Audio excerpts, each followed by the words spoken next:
Muy bien, muchas gracias. Buenos días a todos. Espero que me escuchéis bien. Si en algún problema, si en algún momento hay algún problema, pues me paráis o lo que haga falta, ¿vale? Lo primero, por supuesto, gracias a Aranzadi por la invitación y gracias por seguir trabajando como lo hacen, como lo hacéis en pos de la conservación de los anfibios. Y bueno, pediros disculpas por no poder estar allí y por todos estos problemas, pero bueno, es que aquí a los de riesgos laborales de la universidad les entró el pánico cuando les dije que me habían invitado a unas jornadas presenciales en Donostia. O sea que bueno, espero que por lo menos salga bien la cosa. Y bueno, daros un poco unas pinceladas de un poco en general de lo que se sabe del impacto de los plaguicidas sobre los anfibios, que es mucho dentro de un laboratorio, pero no tanto fuera de un laboratorio, ¿no? Entonces, bueno, en los últimos años estamos intentando desarrollar algunas estrategias que sirvan para paliar un poco este déficit ecológico y, bueno, voy a intentar contaros brevemente en lo que estamos trabajando y en lo que podríamos hacer, ¿no?, en el futuro. Eh, bueno, los plaguicidas, como un tipo más de contaminantes, pues están dentro de esta larga lista de amenazas de los anfibios, a las que se enfrentan los anfibios. Esta figura es del Global Amphibian Assessment, o sea que ya tiene unos cuantos años. Y bueno, en su momento, pues a la contaminación se la colocaba como una de las principales amenazas después de la pérdida de hábitats. Ahora seguramente pues habría perdido en importancia, más que nada porque es realmente difícil asociar impactos directos de la contaminación a efectos poblacionales. Como veis, por ejemplo, ahí tenéis las enfermedades que seguramente ahora pues tendrían, con todo lo que sabemos y con todo lo que nos ha contado Jaime esta mañana, tienen una repercusión mucho mayor, al menos a nivel de conocimiento, ¿no? Pero bueno, seguimos un poco estancados, como digo, en ser incapaces de trasladar los efectos desde un laboratorio hasta el medio natural, ¿no? Bueno, dentro de la contaminación, evidentemente los plaguicidas juegan un papel importante como contaminantes, pero realmente es un poco complicado preparar una presentación en la que hablemos de plaguicidas como tal, porque es que los plaguicidas no son un tipo concreto de contaminantes. Para que os hagáis una idea, ahora mismo la Unión Europea tiene aprobados más de 400 ingredientes activos, con lo cual, la primera pregunta que habría que hacerse es qué son los plaguicidas, ¿no? Todos sabemos qué son los plaguicidas desde un punto de vista de uso, pero como contaminantes, pues nos podemos encontrar desde sustancias químicamente muy simples, inorgánicas, como por ejemplo el sulfato de cobre, o orgánicas realmente simples, más o menos lineales, como el glifosato, hasta sustancias terriblemente complejas en su estructura, como veis ahí el ejemplo de la bromadiolona, ¿no? Pero además, y más importante, pues hay sustancias que son desde muy tóxicas a muy poco tóxicas, ¿no? Y además, ese gradiente en la toxicidad de las diferentes sustancias no es uniforme, es decir, cambia entre unos organismos y otros. Yo os pongo los datos de las dosis letales medianas que tienen estas tres sustancias para la rata.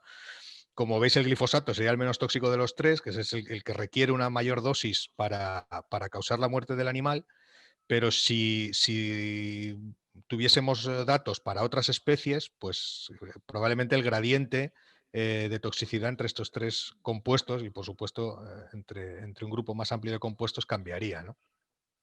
Y además, pues los mecanismos de acción entre ellos son muy diferentes. Hay sustancias que afectan al material genético, hay sustancias que afectan al sistema nervioso, a la respuesta inmune, a los diferentes tipos de hormonas, etcétera, ¿no? Entonces, es muy difícil determinar cuál es el papel que juegan los plaguicidas sobre una población o un grupo de especies o una comunidad concreta, ¿no? Porque estamos hablando no de un factor de estrés, sino de muchos tipos diferentes de generar estrés en un organismo. Pero sí que es verdad que algo tienen en común, ¿no? Aparte de ser sustancias utilizadas en agricultura, como contaminantes, los plaguicidas tienen algo común que además les diferencia de todos los demás tipos de contaminación ambiental que nos podamos encontrar.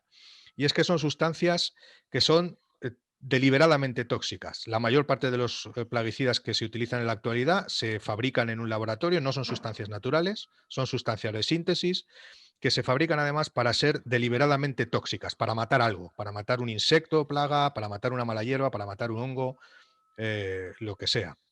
Y además, algo que les diferencia de otras sustancias que también se sintetizan como deliberadamente tóxicas, es que éstas se liberan de una manera intencionada y de una manera masiva al medio ambiente.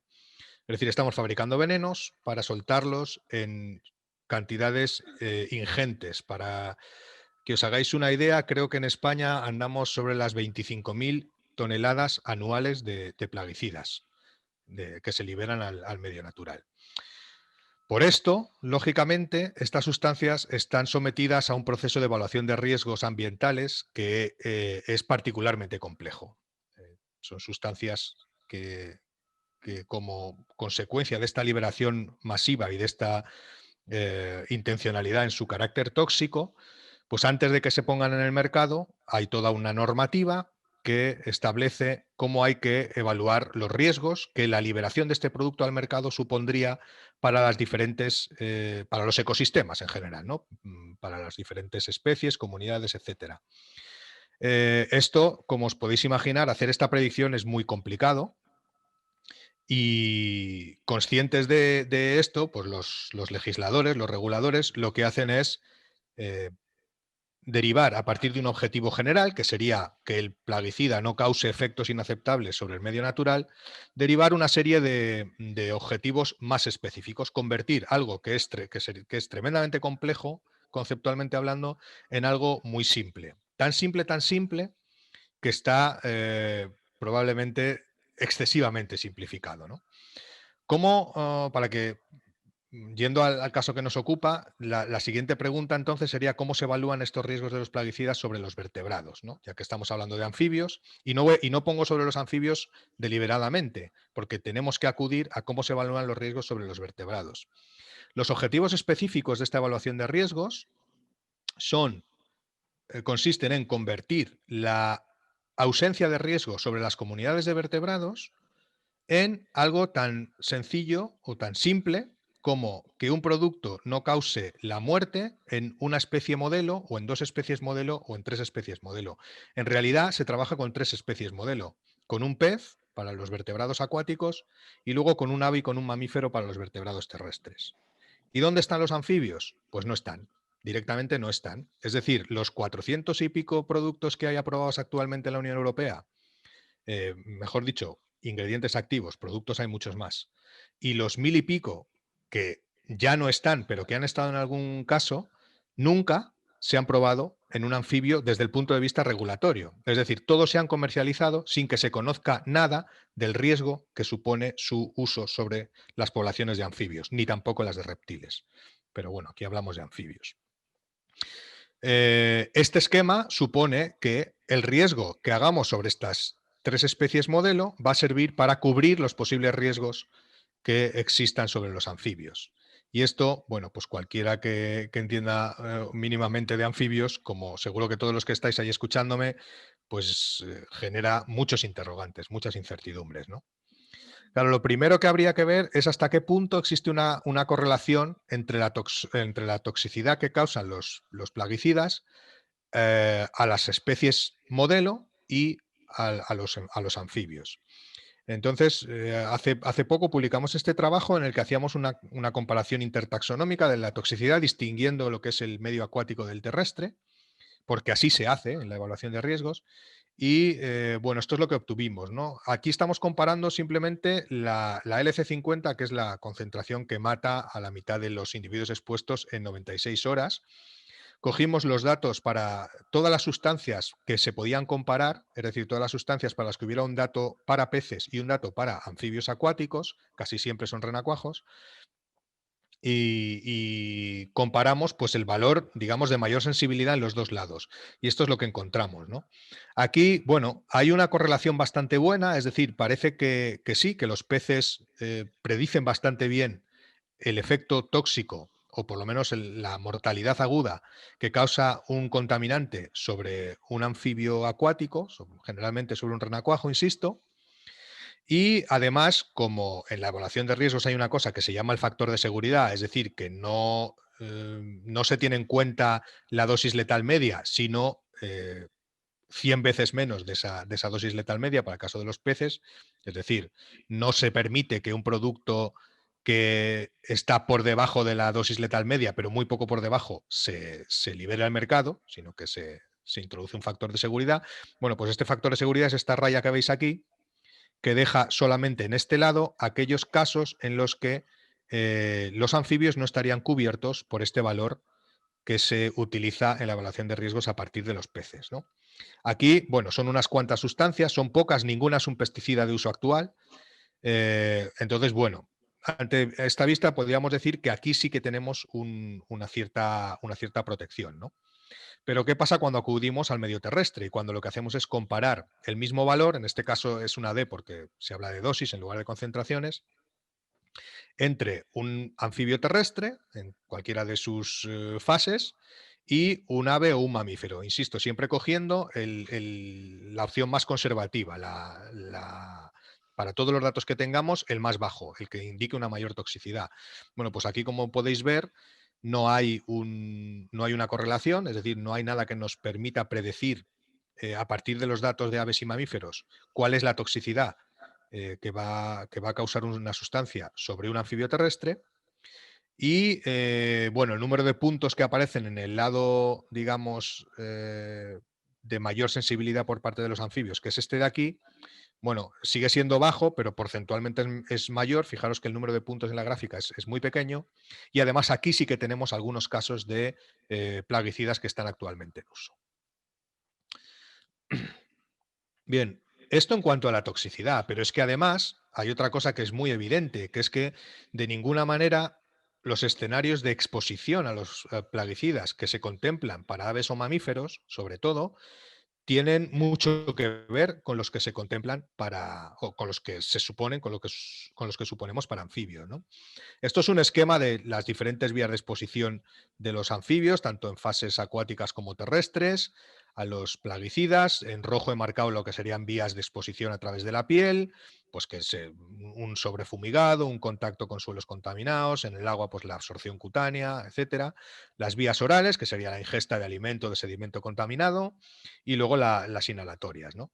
Bien, en la evaluación de riesgos de aves y mamíferos solamente se considera la ingesta de producto fitosanitario. No se considera que un animal, que un ave, que un mamífero pueda exponerse a través de la piel de una manera relevante, o por lo menos en comparación con las vías orales. Pero bueno, cualquiera puede imaginar que esto en el caso de los anfibios no es así. Si un anfibio está en una zona en la que se está aplicando un plaguicida y pasa el tractor por encima con la fumigadora, pues la exposición va a ser muy, muy relevante, ¿no? De hecho, hay estudios que demuestran que los animales pueden morir en pocos minutos si son fumigados con determinados tipos de pesticidas, ¿no? Además, en el caso del medio acuático, pues también todos sabemos que los medios en los que se reproducen los anfibios no tienen nada que ver, generalmente, con los medios en los que se reproducen los peces. Entonces, para caracterizar la concentración de plaguicidas en el sistema de evaluación de riesgos que se realiza para peces, se utiliza una charca, que es una charca permanente. O sea, se estima cómo la escorrentía generaría determinadas concentraciones de plaguicidas en una charca, que es una charca permanente con 1 metro de profundidad. Este es el medio acuático menos estable, digamos, más parecido a lo que sería el típico medio de reproducción de anfibios que existe a la hora de determinar concentraciones de plaguicidas en el agua. Y bueno, pues desde luego este tipo de charcas, que seguro que muchos conocéis, pues no están, o sea, no están dentro de este sistema. De hecho, si miramos los puntos de muestreo de anfibios, los de medios acuáticos que se contemplan en el SARE, eh, este es el histograma de distribución de clases de profundidad de los distintos medios. Y asumiendo que cuanto menos profunda, cuanto más somera es una charca, más probabilidades tiene de concentrar cantidades superiores de plaguicidas, vemos que el 70% de las charcas estarían por debajo de esta profundidad de 1 metro de la charca modelo. Es decir, hay un 70% de los medios que los voluntarios que hacemos o que hacéis el SARE han identificado como zonas de reproducción de los anfibios en España que no estarían cubiertas ante una hipotética escorrentía o lixiviado de plaguicidas, ¿no? Es decir, tenemos muchos interrogantes y hay muchas cuestiones que tienen que cambiar en este sistema, ¿no? El problema es si tenemos la información necesaria para convencer a las autoridades de que esto tiene que cambiar. Y por eso, pues vuelvo un poco al principio de lo que decía, ¿no? Tenemos que intentar salir un poco del laboratorio. Bien, si recordáis la gráfica que os he puesto anteriormente, hablábamos solo de mortalidad, pero es que además de la mortalidad, los plaguicidas pueden causar, como bueno, los contaminantes pueden causar diferentes tipos de efectos subletales, de efectos que no suponen la muerte del individuo, pero que por otras vías pueden también alterar su comportamiento, su fitness, su capacidad reproductora y afectar también a las poblaciones, ¿no? Esto sucede con todos los organismos, pero si nos fijamos en los anfibios, tenemos algunos ejemplos que os voy a poner de efectos subletales que difícilmente vamos a poder derivar a través del estudio de otros organismos, de esos organismos modelo, de esos peces, de esas aves, de esos mamíferos, ¿no? Por ejemplo, tendríamos las ventanas de sensibilidad. En todos los casos, los organismos son más sensibles a la contaminación en unos determinados momentos de su vida, de su desarrollo.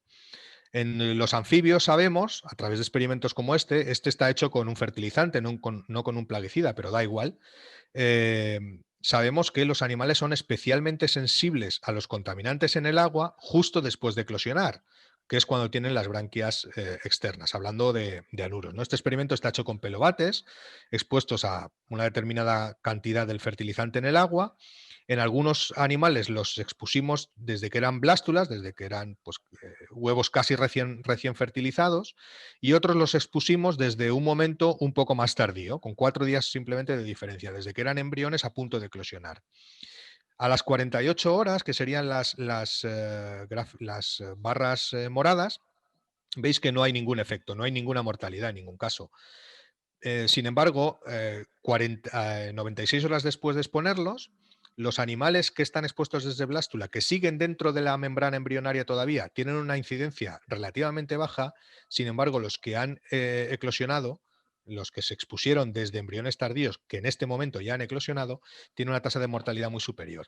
Y esto sucede con una exposición que varía en el tiempo en solo 4 días. Imaginaos la importancia que tiene el determinar en qué momento hay que caracterizar la toxicidad de una sustancia. La gráfica comparativa que os mostré antes con los peces, en la mayor parte de esos puntos vienen de datos obtenidos con renacuajos, digamos ya desarrollados, ¿no? A partir de Gosner 25 y de ahí en adelante. Estos estadios tempranos, estos estadios post-eclosión, casi nunca se evalúan, porque además son pocos días, ¿no? En la mayor parte de los casos, pero son muchísimo más sensibles que otros estadios de desarrollo. Otro factor muy particular de los anfibios, también muy sensible a la contaminación, es la metamorfosis. Y esto es debido a la elevada dependencia que tiene la metamorfosis de las hormonas tiroideas. Esto seguro que también lo conocéis.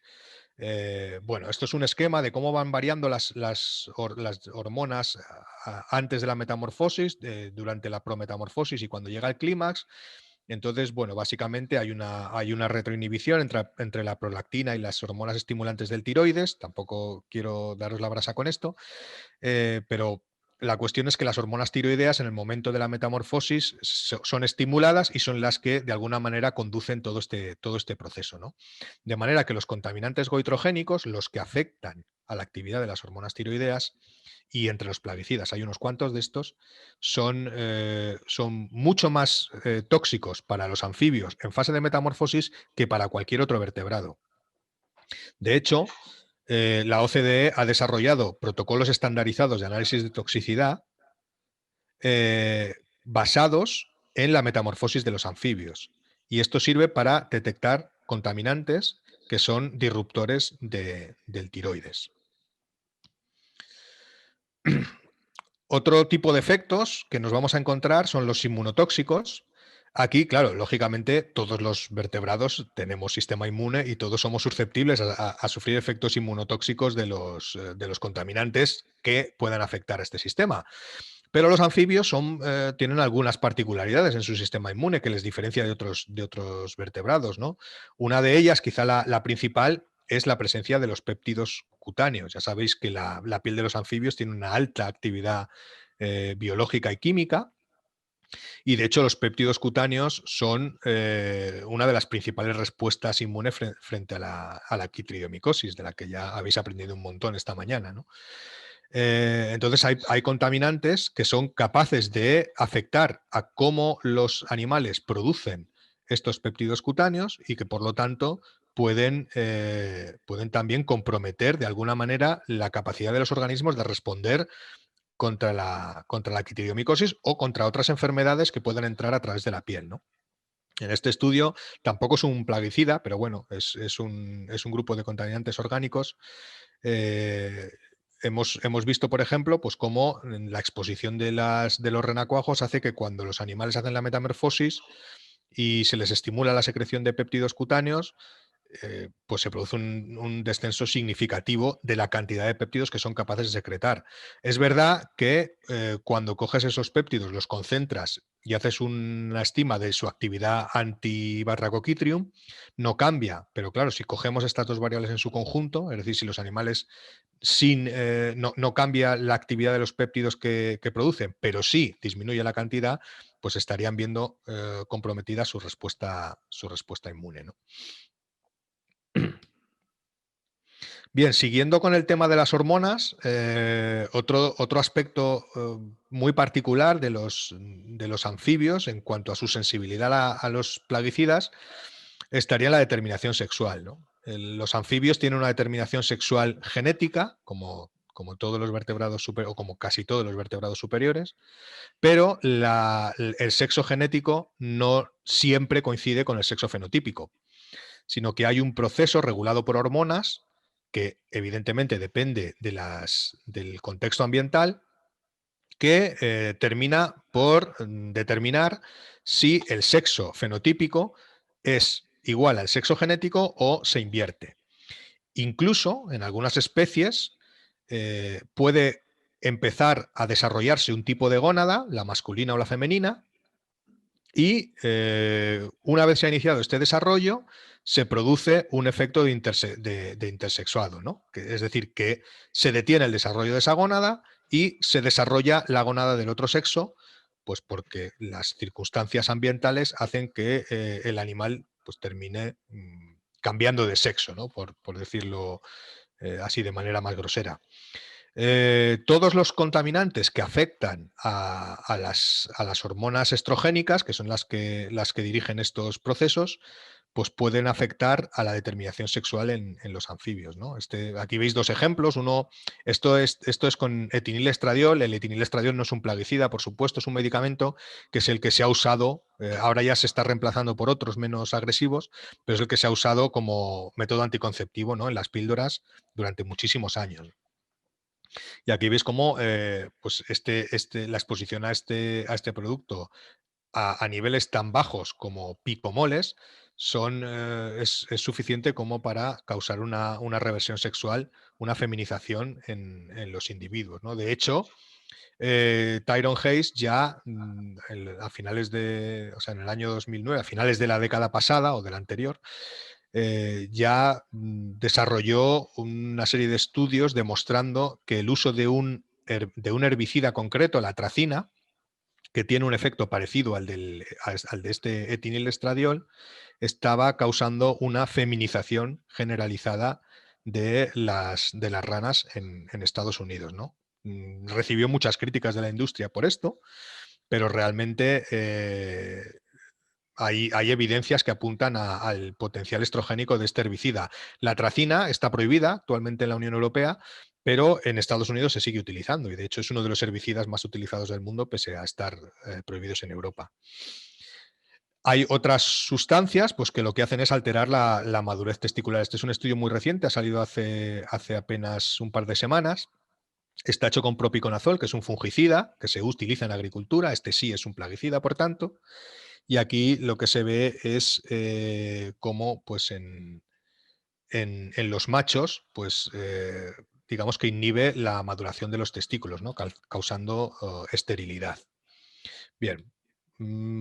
Más ejemplos que nos podemos encontrar, también muy enfocados a los anfibios, pues son el de las conductas reproductoras complejas que se dan sobre todo en los urodelos, ¿no? Aquí tenéis dos ejemplos con tritones, arriba el cortejo de los boscae y abajo la conducta opositora de los pigmeos. Tampoco aquí lo que testamos son plaguicidas, pero en fin, los mecanismos de acción pueden ser similares. En el caso del cortejo de los tritones, para los que no lo conozcáis, pues básicamente se divide en tres fases. Una primera fase que es la orientación, que digamos que es cuando los animales se van buscando, se van colocando el uno al otro y se van enseñando. Una segunda fase que es este static display, esta exhibición estática en la que el macho dobla la cola y empieza a hacer un movimiento de abanico muy rápido, ¿no? Para dirigir las feromonas a la hembra. Y una última fase que ya es cuando el macho detecta una cierta respuesta por parte de la hembra, pues que inicia una fase de transferencia del espermatóforo, ¿no? Primero le hace un movimiento así lento con la cola para atraerla y después pues acaba depositando el espermatóforo de manera que la hembra va detrás y lo recoge con su cloaca, ¿no? Bueno, pues lo que hemos visto es que en este caso probamos dos tipos de contaminación, una con un fertilizante y otra que suponía reducir un poco el pH del agua, y lo que vimos fue que las dos primeras fases estaban claramente inhibidas, ¿no? Esto es muy típico de los contaminantes neurotóxicos, y contaminantes neurotóxicos entre los plaguicidas tenemos unos cuantos. En cuanto a la ovoposición, pues es un poco lo mismo, ¿no? Vimos cómo se, bueno, analizamos el número de huevos que estaban correctamente envueltos. Ya sabéis que las hembras de los tritones, sobre todo las de los tritones grandes, las del género Triturus, tienen esta conducta de puesta, que depositan el huevo encima de una hoja y luego doblan la hoja para proteger al huevo pues, de daños mecánicos, de la depredación, de la radiación ultravioleta, etcétera. Y lo que y lo que vimos es que pues, también en el medio ácido se producía un descenso significativo del porcentaje de huevos que las hembras eran capaces de envolver correctamente, ¿no? Esto también tenía que ver con el tiempo con el número de veces que tienen que salir a respirar, el tiempo que aguantan debajo del agua sin respirar, y esto también es un efecto muy, muy típico de los contaminantes que afectan al sistema nervioso. Bueno, y os preguntaréis, bien, todos estos efectos, sí, ahí están, pero verdaderamente no sabemos hasta qué punto esto puede traducirse después en efectos a un nivel, digamos, ecológico, a un nivel sobre las poblaciones. Y de hecho, como os he dicho al principio, es verdad. Yo, bueno, hablamos de quitridios, de ranavirus esta mañana, y tenéis un montón de ejemplos de poblaciones, de declives que se han identificado perfectamente, se han asociado al impacto de estas enfermedades. Con los contaminantes, pues no tenemos esa suerte, y mucho menos con los plaguicidas actuales, que son muy difíciles de detectar en los organismos afectados pasados unos días, ¿no? Después de la exposición, porque son sustancias que se degradan, se metabolizan bastante rápido. De hecho, solo existe un caso en el que se haya evidenciado un declive de poblaciones de anfibios, en el que se haya evidenciado, que haya evidencias suficientes para asociar ese declive al uso de plaguicidas. Pero además, curiosamente, es un caso de poblaciones que ni siquiera están en medios agrícolas. Es el caso de la rana arborícola del Pacífico, de Pseudacris regila, y de sus declives poblacionales en los parques nacionales de la Sierra Nevada de California, ¿no? Esto, bueno, por si no lo conocéis, digamos, esto es el estado de California, ¿no? En el oeste de Estados Unidos. Esto sería, aquí al oeste tendríamos el Océano Pacífico. Paralelo a la costa hay una pequeña cadena montañosa, y luego en el interior del estado, en la parte este, pues hay la Sierra Nevada, que es una cadena montañosa de mucha entidad que forma parte, digamos, de todo el ámbito de las montañas rocosas, ¿no? Entre estas dos cadenas montañosas tenemos lo que es el Valle de San Joaquín, que es una zona de una actividad agrícola bestial. Es una zona, es una llanura pues eso, con una tierra muy rica, y donde la actividad agrícola es muy intensa, ¿no? Y un poco más al norte tenemos todas las zonas de los valles de los viñedos del Napa, etcétera. Es decir, zonas donde se utilizan muchos productos fitosanitarios, muchos plaguicidas.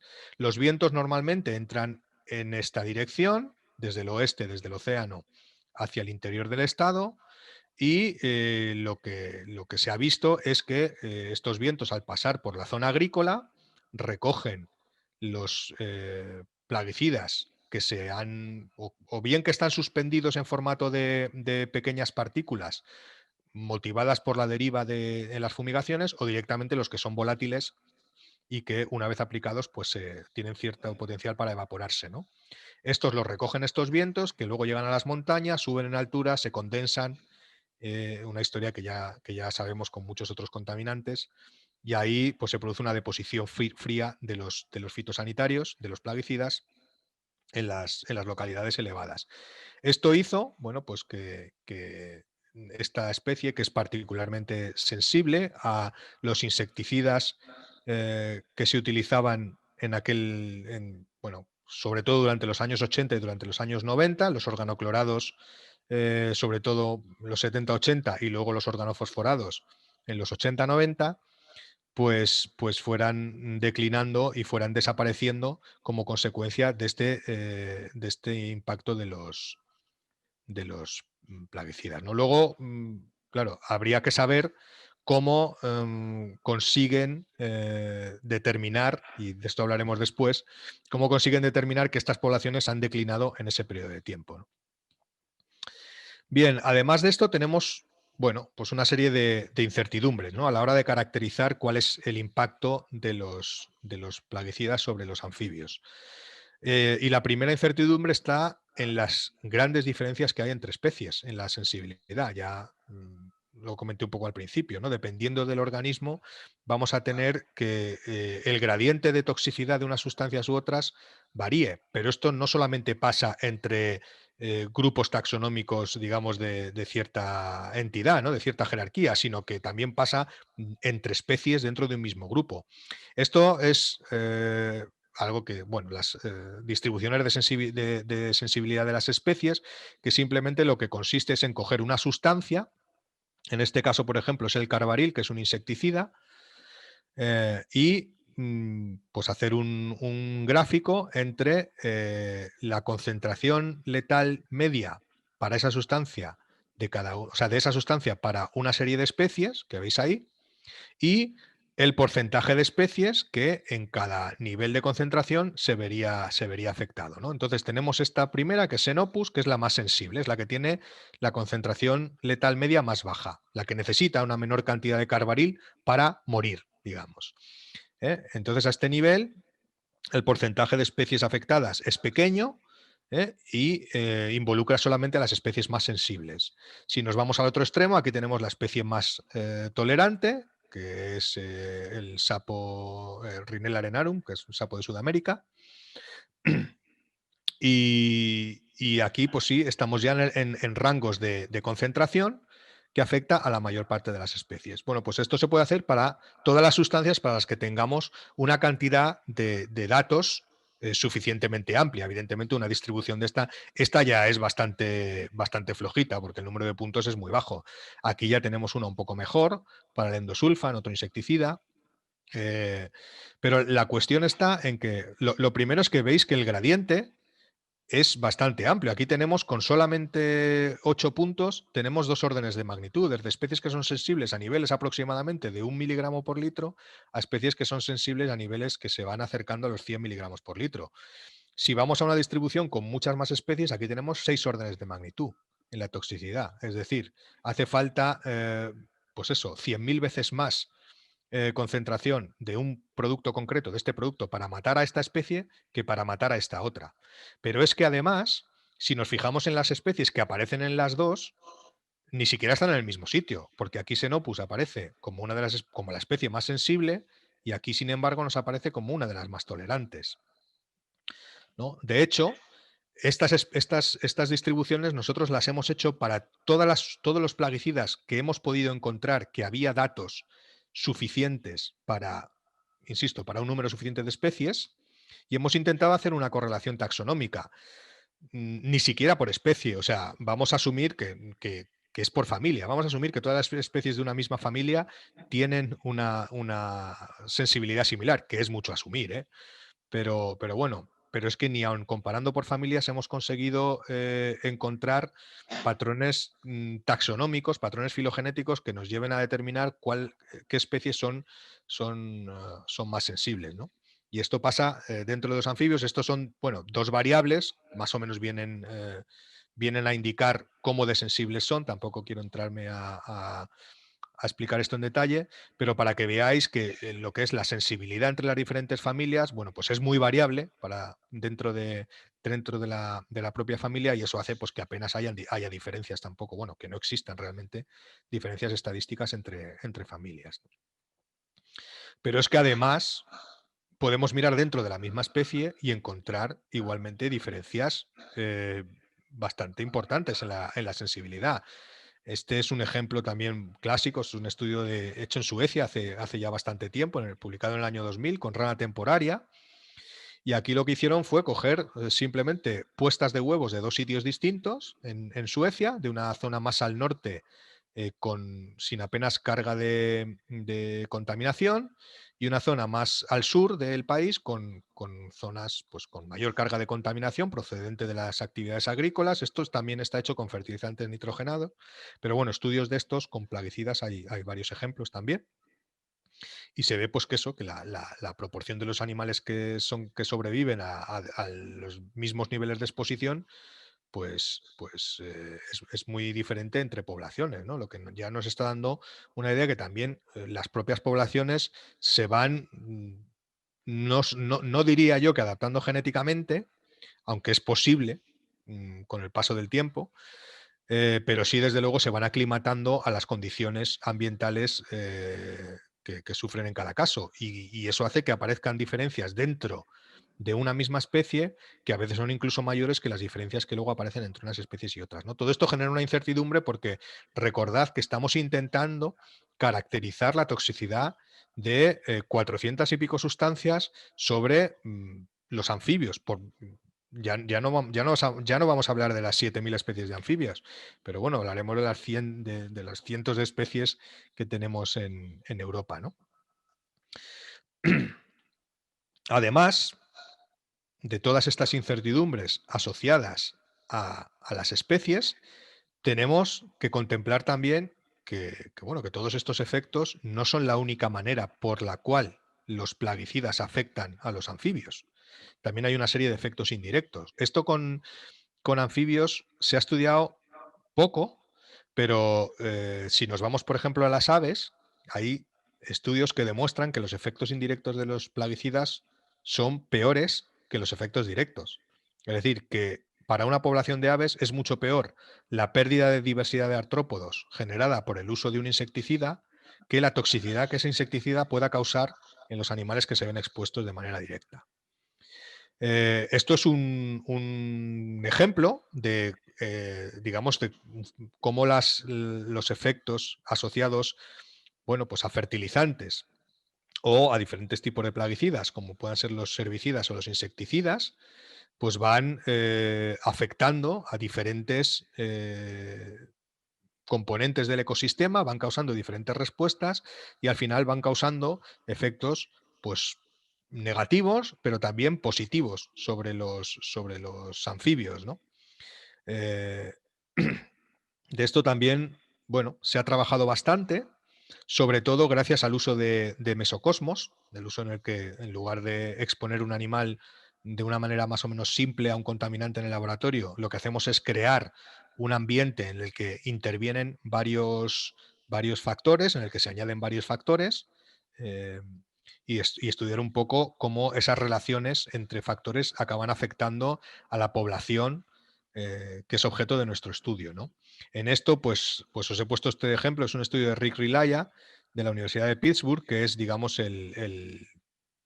yo creo que, bueno, yo creo no, es la persona más importante en el uso de mesocosmos para estudiar efectos indirectos de los contaminantes en anfibios, ¿no? Es uno de los personajes de referencia mundial en ecotoxicología de anfibios. Y bueno, en este ejemplo simplemente lo que hacen es, trabajando en mesocosmos, pues cuantificar la supervivencia de los renacuajos de rana leopardo, que es una rana verde, digamos, parecida a nuestra Pelophylax, ¿no? Aquí lo que hicieron fue trabajar con 3 tratamientos, un tratamiento sin pesticida y luego un tratamiento con malatión, que es un insecticida, y un tratamiento con Roundup, que es un herbicida basado en glifosato. Y luego, pues combinaron los 3 tratamientos químicos con 3 tratamientos de presencia de depredadores en el agua. Uno sin depredadores, otro metiendo tritones adultos como depredadores de larvas y otro metiendo escarabajos notonéctidos, ¿no? Como depredadores también de larvas. Digamos que este es el esquema, digamos, de uso de recursos, ¿no? Que hay dentro del sistema. Los recursos primarios, que son o bien el perifitón o bien el fitoplancton. El perifitón es el alimento para estos renacuajos y estos renacuajos a su vez son el alimento para los escarabajos y para los tritones adultos. Y luego, por otra parte, está el fitoplancton, que es el que sostiene al zooplancton que hay dentro del acuario, dentro del mesocosmos, y el zooplancton es también una fuente de alimento para los tritones. Entonces, si os fijáis en las primeras 3 barras, aquí tenemos, bueno, pues en ausencia de pesticidas y de depredadores, la supervivencia es alta. Si se añade el insecticida, la supervivencia también es alta, se está añadiendo a unas dosis pues, que no son letales, pero sin embargo, al añadir el herbicida, al añadir el glifosato, ya tenemos una reducción en la supervivencia de las larvas, que viene originada pues, por la desaparición del perifitón o por la reducción en los niveles de perifitón. Al ser un herbicida, hace que desaparezca parte del perifitón que hay disponible para los renacuajos y eso, al reducir los recursos, se reduce también la supervivencia. Cuando se añaden el primer tipo de depredadores, los tritones, pues lo que hay es un descenso generalizado de la supervivencia de los renacuajos como consecuencia de la depredación. Esto es sencillo. También vemos que el herbicida, en comparación con los otros 2 tratamientos, tiene un ligero efecto superior, ¿no? Sin embargo, cuando lo que se añade al mesocosmos como depredador son los escarabajos, pues lo que vemos es que, bueno, en ausencia de plaguicidas y en presencia de herbicidas también tenemos un efecto de depredación que reduce la supervivencia, pero el insecticida hace que desaparezcan los depredadores y por tanto estimula la supervivencia de los renacuajos. Esto no significa que para estimular la supervivencia de los renacuajos en las charcas haya que añadir insecticidas, ni mucho menos, pero son vías de acción por las cuales nos podemos encontrar efectos inesperados muchas veces de los plaguicidas cuando nos trasladamos al medio natural, ¿no? Bien. Hemos visto un poco, he intentado un poco daros unas pinceladas de los estudios ecotoxicológicos que hay con anfibios, sobre todo en lo que se refiere a plaguicidas. Desde luego podría tirarme aquí toda la mañana poniendo ejemplos, pero lo que me interesa destacar de todo esto es volver un poco a la idea inicial de cómo se realiza la evaluación de riesgos, ¿no? Como os he explicado, se derivan estos efectos específicos y se hacen pruebas concretas sobre modelos concretos. De manera que en realidad lo que estamos haciendo es una evaluación de riesgos no a nivel ambiental, no a nivel ecológico, sino a nivel individual, a nivel lo que en términos toxicológicos se llaman niveles efectos apicales. Esto sucede porque es la herencia que la evaluación de riesgos ambientales tiene de la evaluación de riesgos sobre los humanos. Lógicamente, cuando se evalúan los riesgos que los plaguicidas tienen para los humanos, ya sean para los propios agricultores o para lo que se llaman los bystanders, para la gente que hay alrededor, eh, el objetivo de protección es el individuo. O sea, no se admite la muerte de ningún individuo. Entonces, eso se intenta trasladar a la evaluación ambiental, a las poblaciones de fauna y, lógicamente, es imposible. Con lo cual, lo que se termina haciendo es una simplificación excesiva del sistema. Este esquema que tenéis aquí, digamos, es el clásico esquema que podríamos aplicar pues a casi cualquier disciplina biosanitaria, ¿no? Si nosotros evaluamos efectos, evaluamos respuestas en niveles de organización biológica inferiores, vamos a conseguir mucha información para entender los mecanismos por los cuales suceden esas respuestas, ¿no? Si analizamos el efecto de un contaminante a nivel molecular, a nivel celular, vamos a saber pues, si ese contaminante inhibe tal o cual enzima o si afecta a la expresión de tal o cual gen, etcétera. Vamos a tener mucha información sobre cómo actúa, pero esa información es muy poco relevante a nivel ambiental. Nos da muy poca información sobre el efecto que va a tener el contaminante sobre la población. Para esto tenemos que trabajar a niveles de organización biológica superiores. Y aquí hay un trade-off muy claro, ¿no? Aquí hay un compromiso muy claro, porque un tipo de estudios nos dan una información y otro tipo de estudios nos dan otra, pero la que nos da uno no nos la da el otro. Y por eso tenemos que trabajar en los estudios integrados. Em, los estudios integrados en toxicología casi siempre siguen un sentido top-down. Es decir, nosotros observamos un efecto a nivel apical, un efecto sobre un individuo, exponemos un individuo a un contaminante y ese individuo muere, y a partir de ahí empezamos a analizar a nivel fisiológico cuáles pueden ser las causas por las cuales ese animal ha muerto. Esto, insisto, esto es una herencia de la toxicología médica, de la toxicología humana. Pero la ecotoxicología es otra cosa. La ecotoxicología aspira a determinar efectos a este nivel, al nivel ecológico. No nos interesa tanto saber qué es lo que le pasa a un individuo, sino saber qué es lo que le pasa a una población. Y para eso necesitamos procesos en el sentido inverso. Necesitamos procesos bottom-up. Necesitamos procesos que nos permitan predecir, porque nunca vamos a ser capaces con la observación directa o muy pocas veces vamos a ser capaces con la observación directa de determinar efectos en el plano ecológico y asociarlos a el impacto de tal o cual plaguicida o de tal o cual contaminante. Para eso lo que hacemos, lo que tenemos que hacer y lo que aspiramos a hacer es coger los efectos en estos niveles de organización que son fáciles de monitorizar y tratar de predecir eh, los efectos, digamos, a nivel ecológico. ¿Y cómo vamos a hacer esto? Pues para eso estamos desarrollando el uso de modelos ecológicos basados en individuo para su aplicación en la evaluación de riesgos de plaguicidas, en este caso. No voy a hablar de modelos ecológicos aquí en plan teórico, ni muchísimo menos, pero sí que para los que no estéis muy familiarizados con esto, bueno, al final los modelos ecológicos no son más que representaciones de lo que sucede en el medio, ¿no? En una población, en una comunidad, en un ecosistema, etcétera. Los modelos ecológicos clásicos, que tienen un siglo de vida, son modelos simples, modelos basados en historia vital, en lo que los parámetros que se modelan, digamos, son parámetros relacionados pues, con la población, ¿no? Es decir, aquí tenemos un ejemplo de una población de reptil, o sea, de una especie de reptil con sus embriones, sus juveniles y sus adultos, y entonces tenemos la F1 y la F2, que es la producción de huevos o de embriones de cada cohorte, y después pues las sigma, que son la supervivencia, digamos la supervivencia 1, es decir, del año juvenil al primer año de adulto, y luego a partir de ahí, pues dentro de cada año de adulto, de un año a otro, ¿no? Digamos, son 5 parámetros muy simples que se hacen con un análisis matricial y que determina y que indican, digamos, pues factores relacionados con la población. Pero esto nos da poca idea de cómo estos animales interactúan con su medio natural.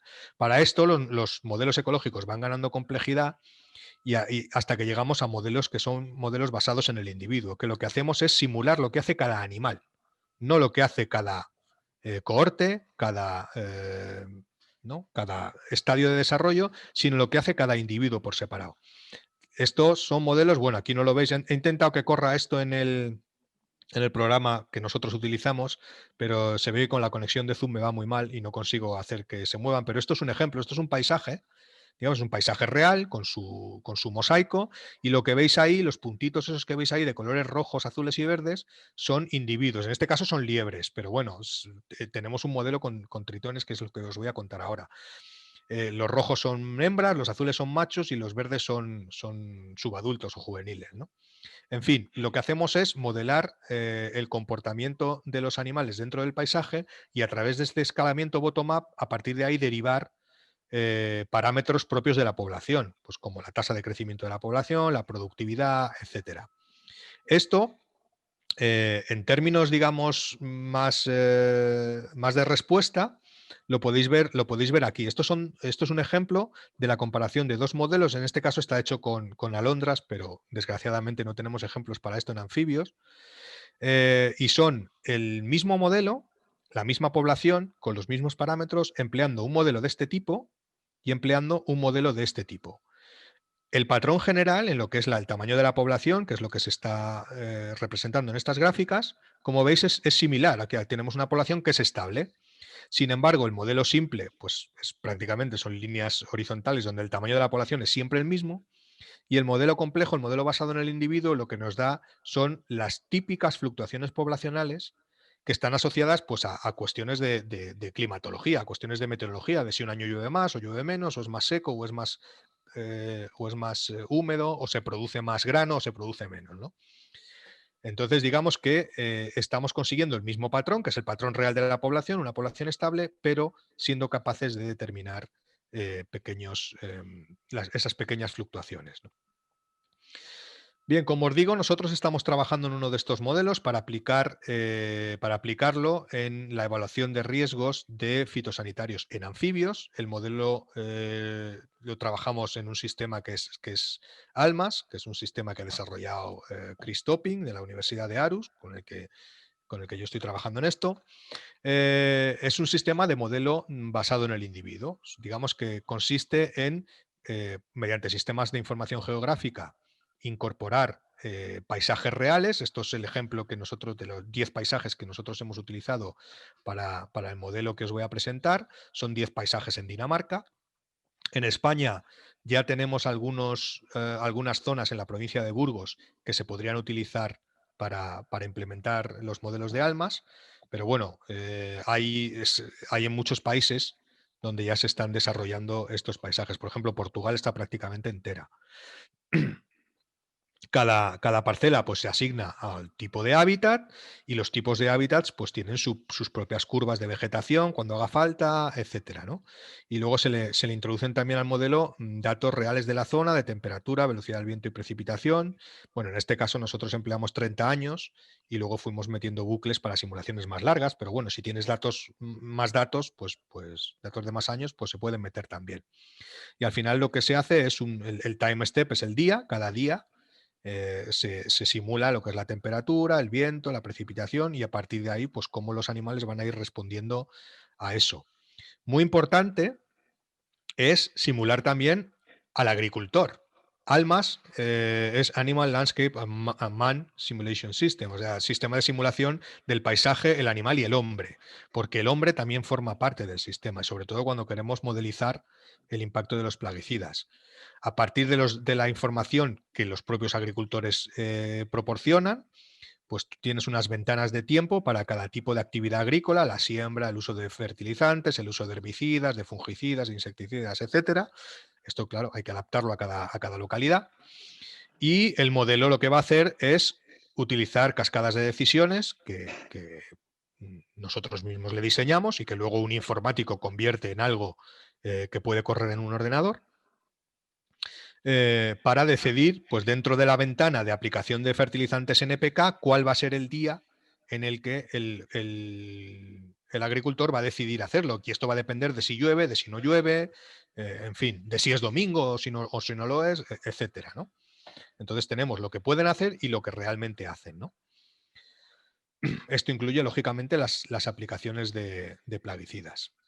En cuanto a los animales, pues tenemos cascadas de decisiones similares, ¿no? La especie modelo que hemos utilizado es el tritón crestado, simplemente porque es una especie de la que hay bastante información, es una especie de amplia distribución europea, aunque aquí en la península no la tenemos, pero bueno, sí que es una especie de la que hay mucha información para alimentar el modelo.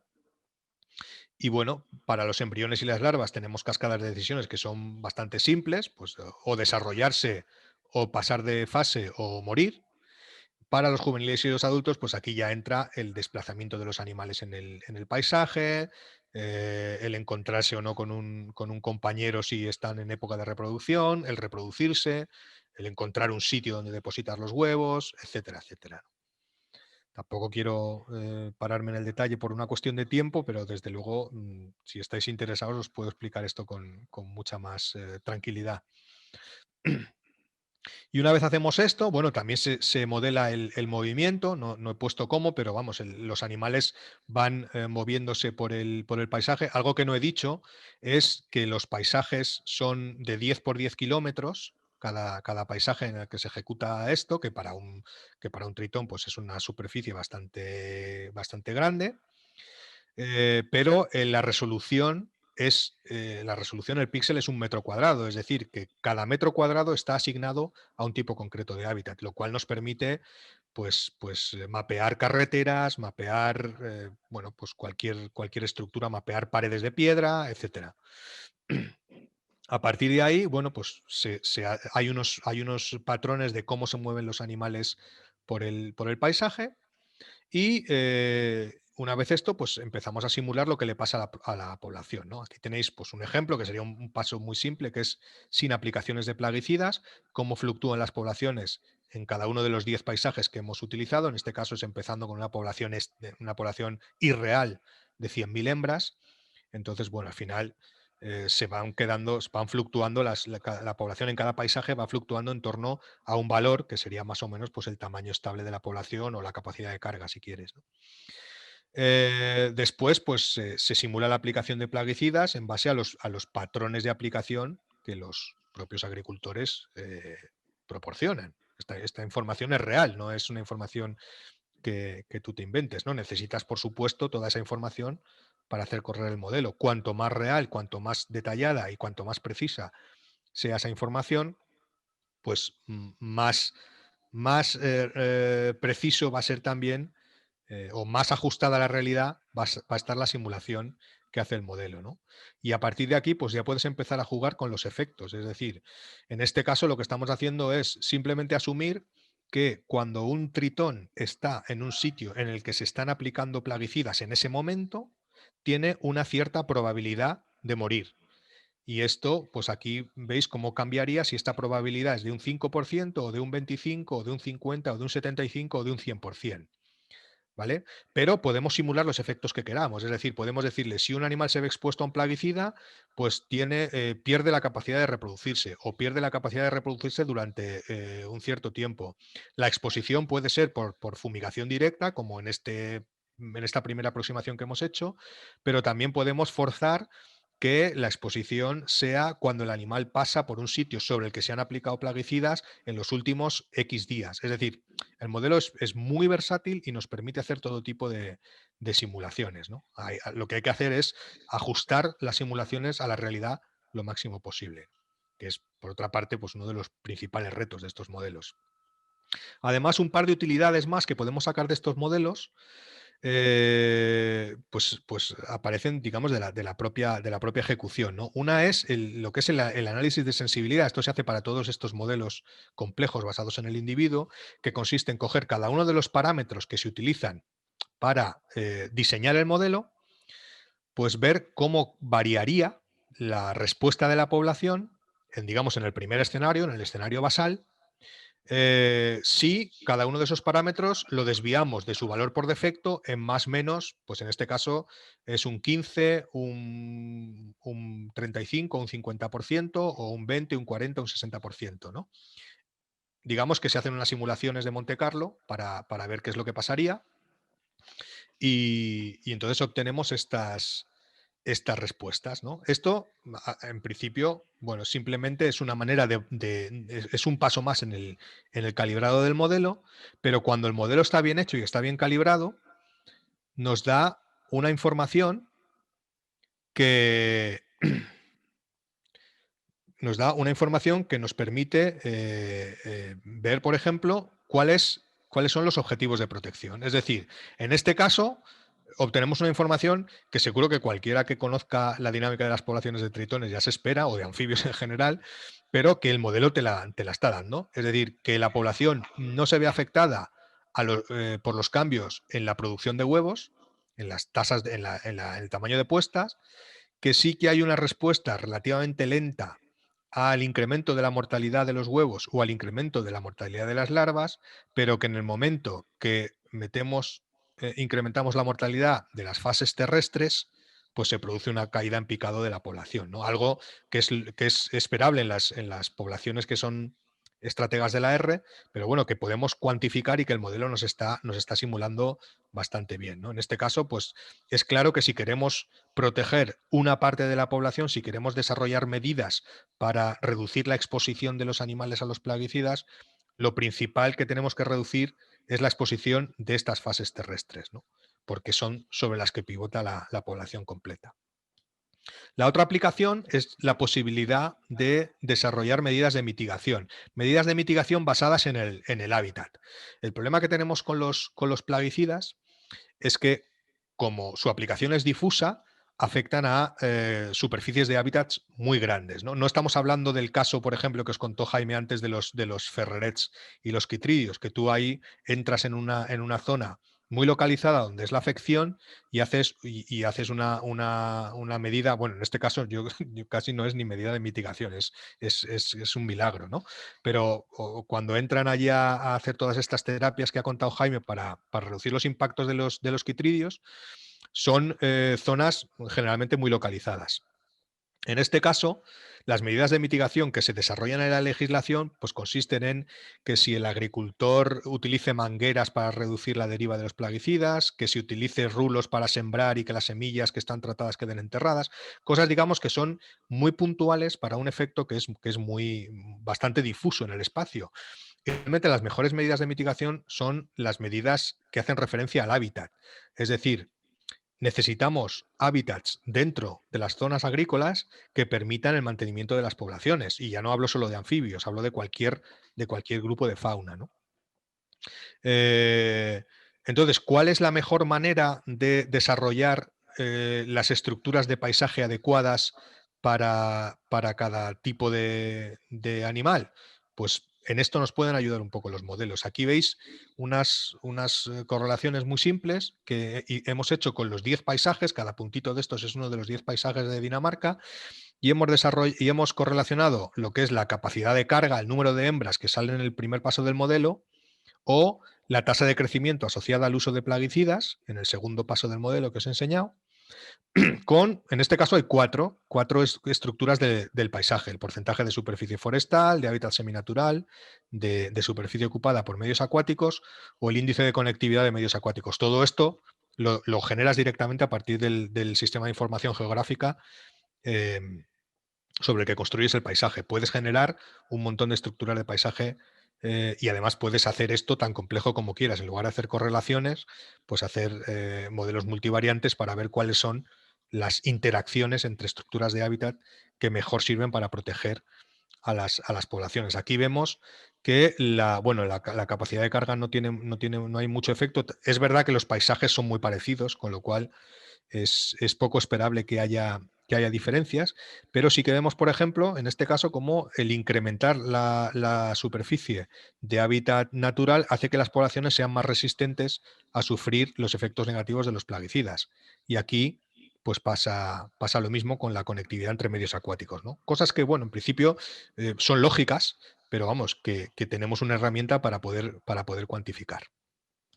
Para terminar con esto de los modelos, y para ir terminando ya con la presentación, em, bueno, está claro que estos modelos tienen ventajas, pero también tienen inconvenientes, ¿no? Las ventajas, pues aparte de las dos que os acabo de mencionar, de determinar los objetivos de protección y de poder proponer medidas de mitigación de riesgos basadas en el hábitat, pues nos permiten abordar cuestiones que hoy en día no se abordan en la evaluación de riesgos, como por ejemplo evaluar las exposiciones combinadas, evaluar qué le pasa a un animal cuando se ve expuesto a varios plaguicidas distintos, que es lo más normal, pero que en el sistema actual, como lo que se evalúa es la comercialización de un solo producto, no se hace, ¿no?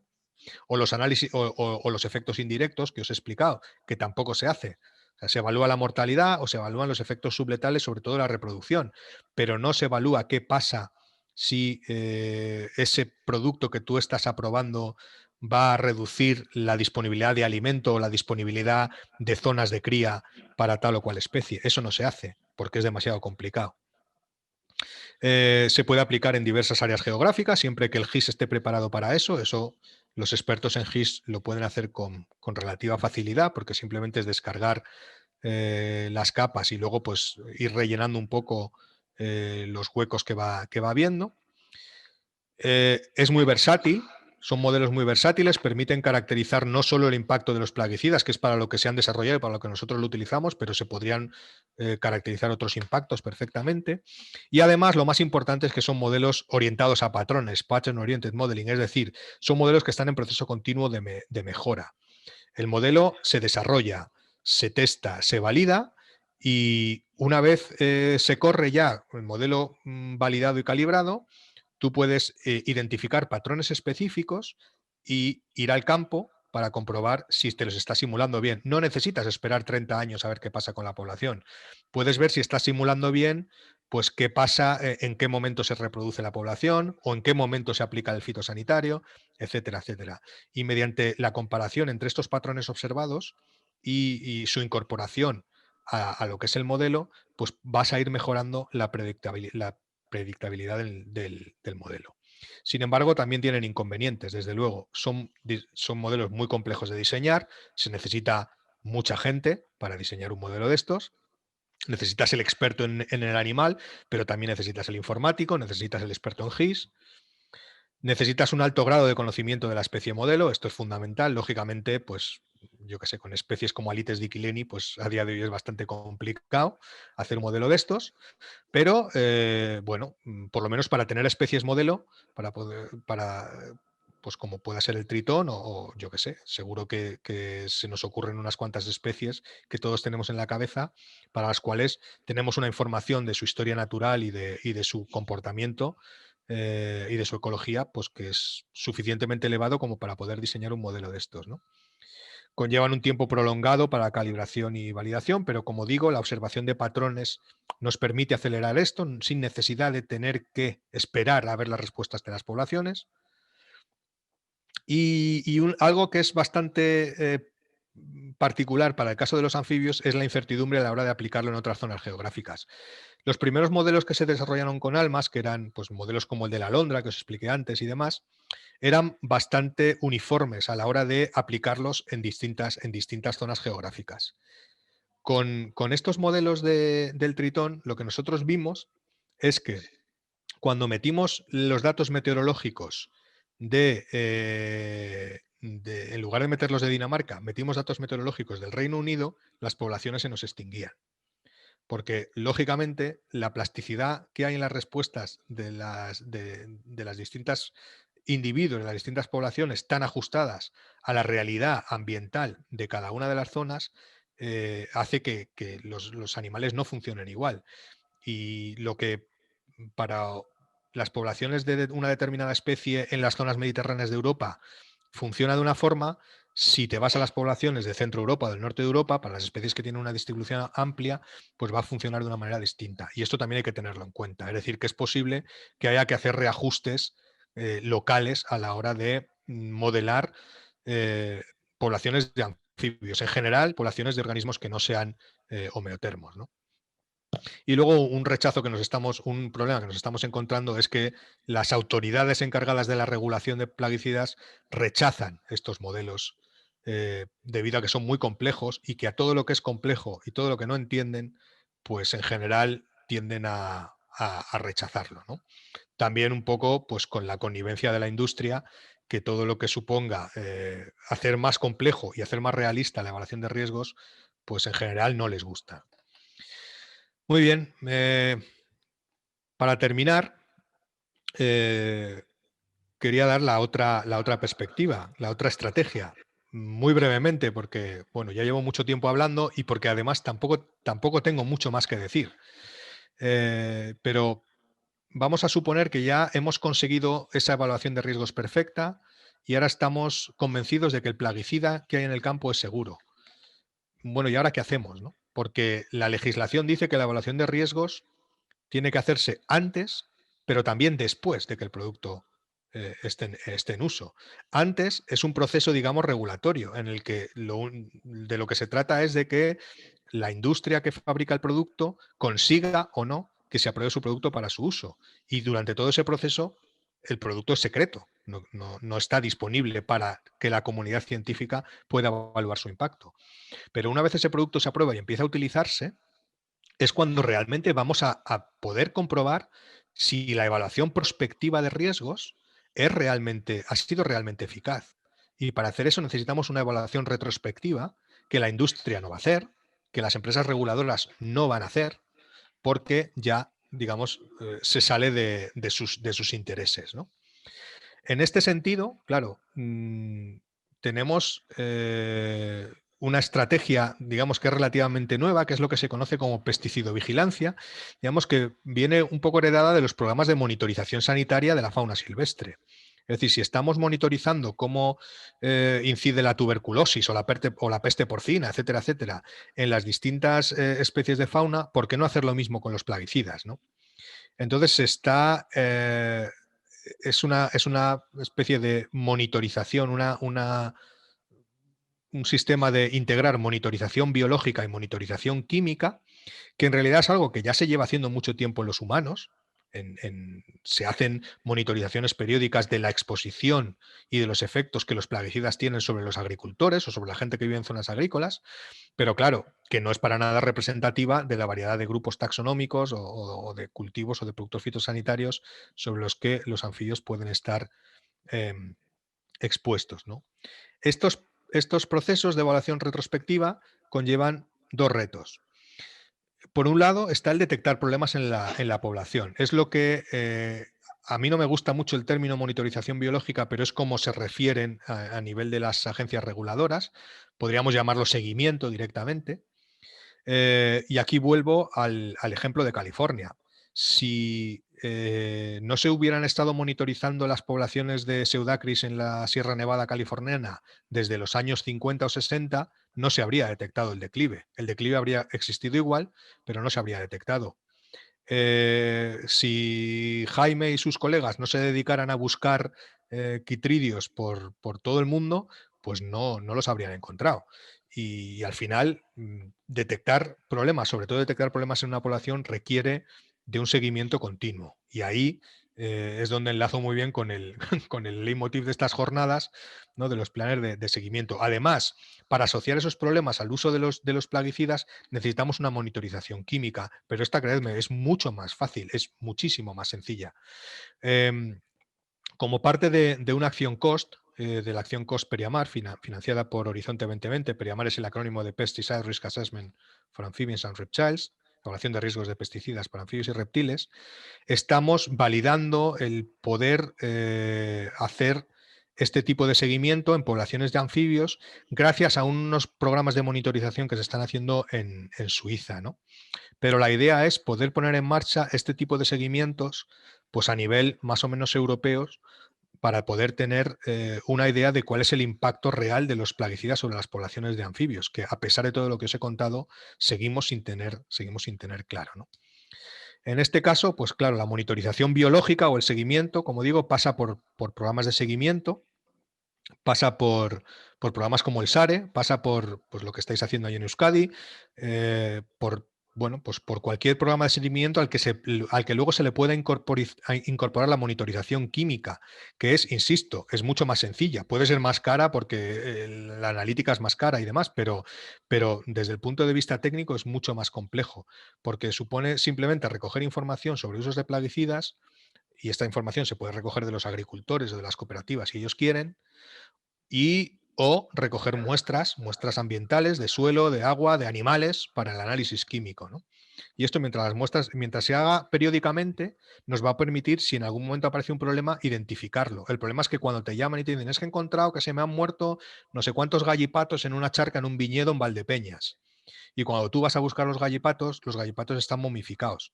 Y allí no vas a encontrar ningún plaguicida, aunque seguramente ha sido un plaguicida, pero no lo vas a encontrar. En cuanto al seguimiento, insisto, programas como el SARE y similares son muy útiles, pero para eso tenemos que mirar en sitios donde se usan los plaguicidas. Esto es, digamos, como cuando nació el SARE, yo fui coordinador para Castilla y León durante unos pocos años, pues he estado recopilando un poco la información que había de esos años. Es posible que haya cambiado, ¿eh? Pero bueno, el porcentaje de cuadrículas que incluían muestreos en zonas agrícolas en Castilla y León era del 40%, lo cual está muy bien, porque más o menos el 40% de Castilla y León es superficie agrícola, o sea que representa bastante bien las zonas agrícolas. Pero claro, luego cuando te vas a los puntos de muestreo, ves que solamente tienes un 23% en zonas agrícolas. Claro, este 40% se debe a los recorridos que se hacen de unos sitios a otros, pero los puntos efectivos de muestreo en zonas agrícolas pues son menores de los que deberían ser por superficie ocupada por zonas agrícolas.